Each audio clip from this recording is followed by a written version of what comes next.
Avez-vous remarqué que lorsque des assemblées se répandent à droite et à gauche sur la face de la terre, c'est toujours cela qui est le commencement d'une assemblée. Les hommes reçoivent la parole, la Pentecôte ne fut pas autre chose. Ceux qui acceptèrent reçurent sa parole. À Philippe, une femme nommée Lydie écoutait. Le Seigneur lui ouvrit le cœur pour qu'elle fût attentive à ce que disait Paul. Lorsqu'elle eut été baptisée avec sa famille, elle nous fit cette demande. Si vous me jugez fidèle au Seigneur, entrez dans ma maison et demeurez-y.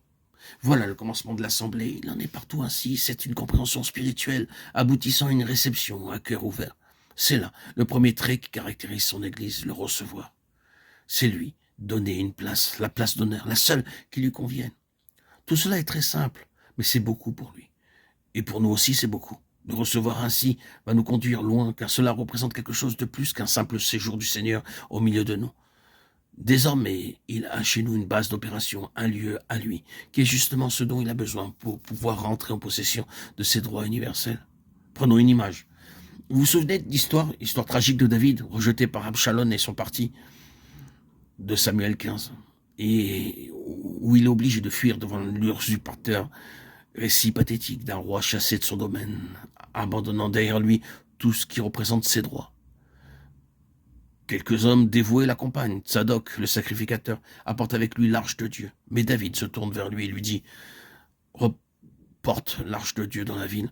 Si je trouve grâce aux yeux de l'Éternel, il me ramènera et me fera voir l'arche et sa demeure. » Ce qui revient à dire, si nous lisons entre les lignes, quand je reviendrai dans la ville, dans ce lieu d'où je suis chassé maintenant, j'aurai au moins quelque chose de sympathique pour m'accueillir.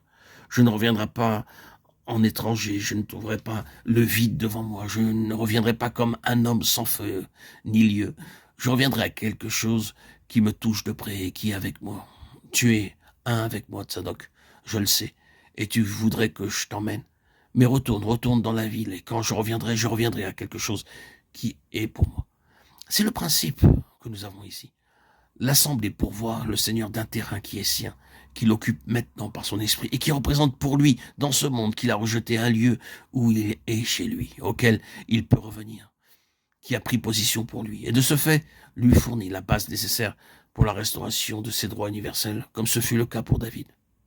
C'est pour cela que le Seigneur aimerait avoir l'Église, qui est son corps, ainsi constitué, en rassemblements locaux, en assemblées jalonnant la surface de la terre. Elles attestent ces droits dans un monde qui les conteste et les dénie. Par leur présence, elles déclarent en substance, oui, dans ce monde, ce sont ces droits qui sont les droits suprêmes. Ce ne sont pas ceux de l'usurpateur. Non. Elles entretiennent ce témoignage et c'est à cette base-là qu'il revient.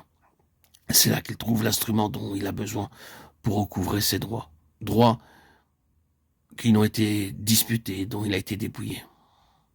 Ce n'est pas peu de chose de recevoir le Seigneur. S'il revient là où il a été reçu, c'est parce qu'il est là, chez lui. Aussi, vous comprenez pourquoi le diable s'acharne contre l'expression locale du témoignage pour tâcher de le détruire, pour réduire à néant ces petits groupes d'enfants de Dieu qui sont unis à lui par une vie qui n'est pas d'ici-bas.